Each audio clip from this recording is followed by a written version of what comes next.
Okay, I promised some time ago to make a pronation video to follow up on this, that if you don't have this, how you can still do this if you just want to use it statically, you know?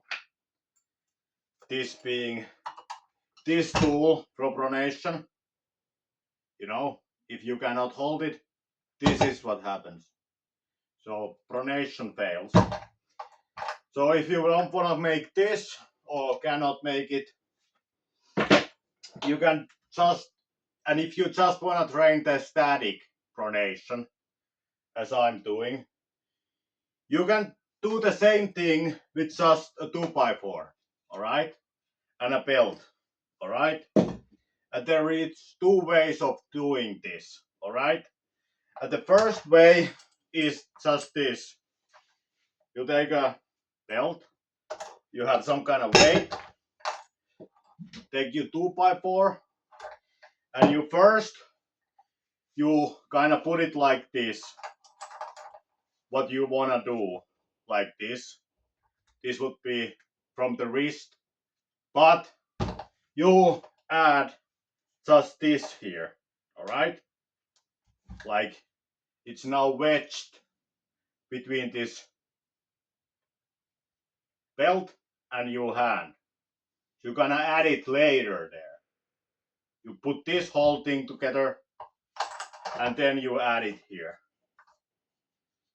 Now you increase the lever arm of this movement.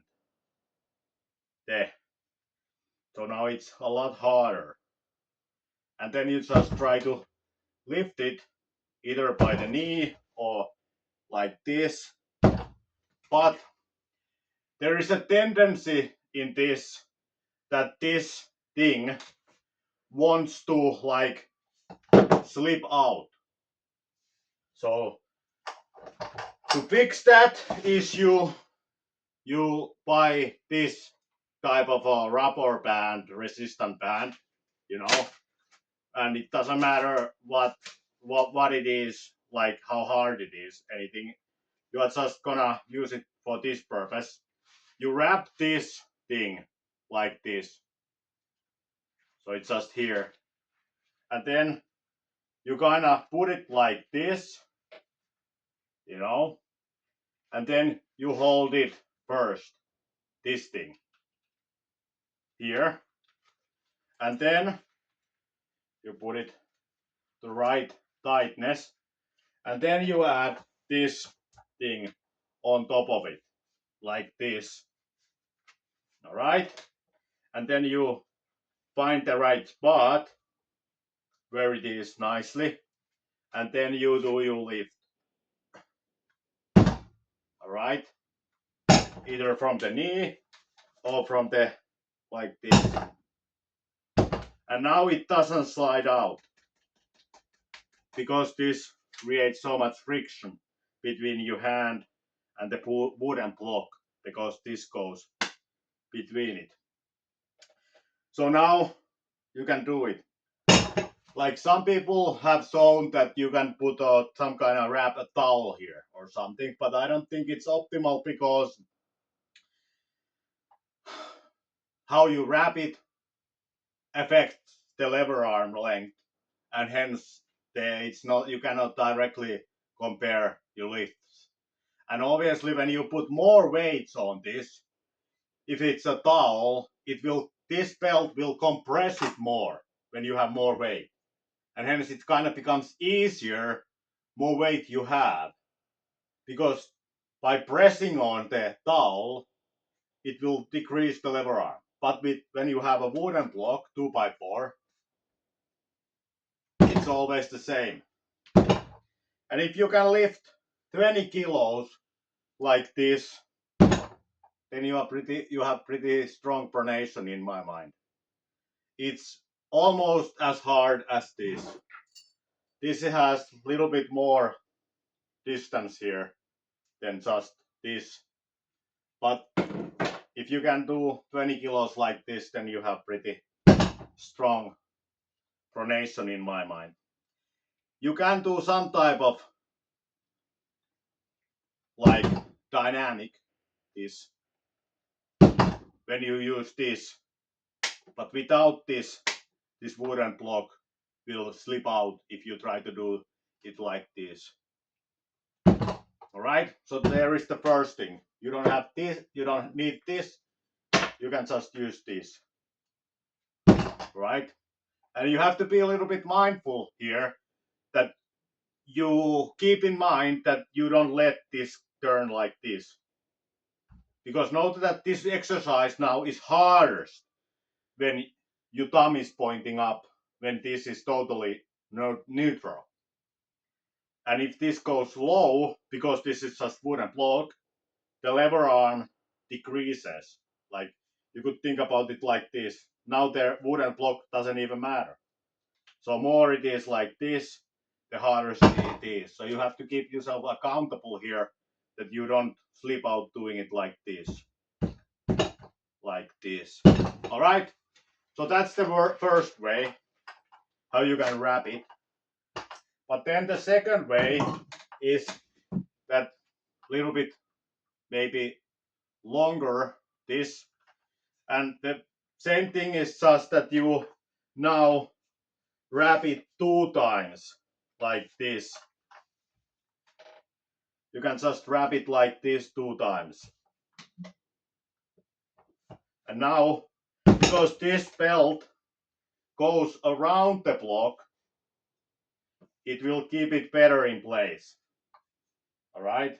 But obviously preference thing. And now you do the same. And if this wooden block hurts you, like it doesn't bother me, but there are some positions where it can press something. You can just wear a long sleeve shirt or something and have the shirt sleeve be between this block and your hand. But yes, this kind of it creates a pretty good standard for this pronation thing. Because note that now it's from the wrist, so bending the wrist doesn't even affect it that much. It makes it even harder because now the wooden block goes like this and it will increase the lever arm. So you cannot really cheat this that much. Again, 20 kilos is, if you can do that with 20 kilos without losing pronation, you have pretty strong pronation in my mind. Not saying this is some kind of objective global strength standard, just saying. I have found out that that's pretty challenging weight. All right, so then that was how you can do this easily without making that handle. All right, and then a couple words about this thing. This obviously goes to the barbell sleeve. You know, you put it on the barbell and then you wrap weights and they hang from the one side. So you do it like this. So a couple points about this is that there is, in this pronation thing, you have to acknowledge that, look at it like this. You have now, this is the neutral position for the pronation. You can go there, 90, and here, 90. So this is the neutral. But if you lift this elbow to the side, note that now this position, the orientation of the hand changes, but it's still the neutral position. Here 90, here 90. This is neutral. All right? So note that just lifting your elbow creates like movement to the pronation. Like instead of this, you can create the same effect by just lifting the elbow. You know? In objective orientation, this hand is pointing here in this, which is the all the way.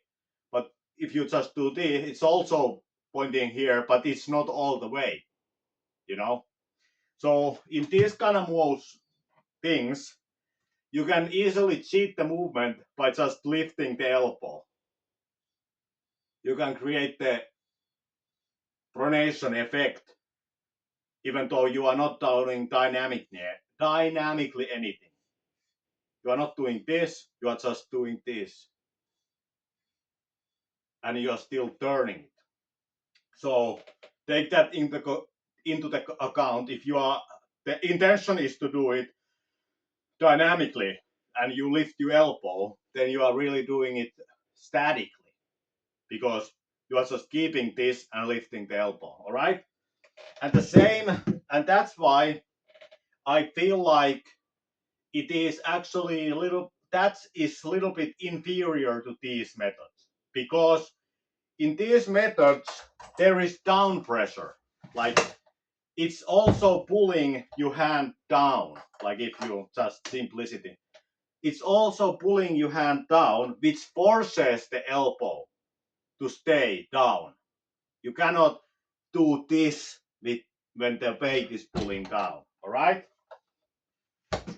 let's me put this. So that's why I feel like these kind of methods are a little bit superior to that handle, you know, because they are more strict. You cannot use the elbow lifting cheating method with this. I know that when I have the elbow here on the leg, you can still do the same lift cheating, because you can just do like this. Note that now if I lift it from this position, note that I have, my pronation is now failed. If I drag the elbow all the way there, you know, this is the failed position for the pronation, because you can see it when I drag it back. I'm like this when I drag it here like this. So when you even if you plant your elbow like on your leg, you can use the same cheating thing by the elbow cheating mechanism. All right. So this could be considered the strictest form, that you don't plant the elbow at all. All right. So just food for thought if you want to keep it totally strict, or you plant it, but you stay mindful of that you don't, you know, cheat it by sliding the elbow. You have some spot where you always put it on your side or whatever, you know. Just food for thought. This could be considered the strictest form, and this, if you just drag it way here, it's less impressive to do it like this than it is to do it like this. All right, because here, even though its foot look like that you are pointing thumb is up, your pronation is already failed here, because you are like this in reality. All right, so that's a couple of points on the pronation and the method of training it without using that, and why I don't use that anymore, and I consider this one superior to that. All right, that's all. Bye.